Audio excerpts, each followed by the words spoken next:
Because I'm a dork and there's a razor thin line between philosophy and being pedantic, I once declared that the difference between a puzzle and a game is a lost condition.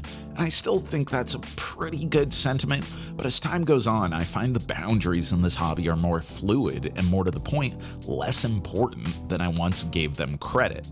Weird Giraffe's logic and lore is the outcome, with only being able to show their cards to their opponents and ask specific questions. Two players attempt to order their cards 1 through 9 before the other, thereby winning the game. In the beginner-friendly Star Light mode, questions are uniform and ordered. Reveal 2 cards, ask questions in order until you get a positive answer. Are one or more of these cards correctly aligned? Are these neighbors? Are these symmetric? Which one is greater? You lock in cards confirmed in the right position, can reposition the rest, pass on, and so forth. Are one or more of these cards aligned?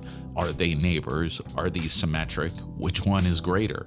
In the more advanced Starbright mode, the game is similar, but 9 questions don the 9 central position cards, and aside from 1 and 9, which you can always ask, you must claim a question by placing your probably not a cat from Weird Giraffe's cat game in the final version player token on the card. And then you ask questions 1, then the ones with your tokens in ascending order, then ultimately 9 until you get a positive hit, with questions perhaps more advanced but overlapping and not unlike. Are one or more of these cards aligned? Are these neighbors? Are these symmetric? Which one is greater? It's a mantra, an evocation, a rhythm. And that's kind of the vibe this game has. A study, a mind game, a race to finish the puzzle first. There's no lie, no deception. Your opponent is the facilitator of the puzzle as you crunch the numbers, see through the matrix, and puzzle out the stars. Like any problem solving, there's luck too.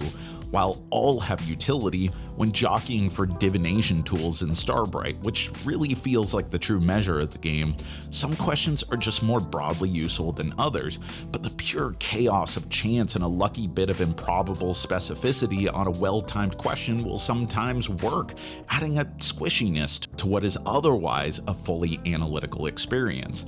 Even the components, abstracted memory tokens that can be used as players see fit to notate their assumptions in Starbright mode, feel interpretive and loose, as you never flip up cards until at the beginning of your turn you hopefully, perhaps daringly, declare you've solved the puzzle and flip up the cards one at a time and either win or immediately lose. Logic and lore is a get what you get type of game, or puzzle, guzzle, pame?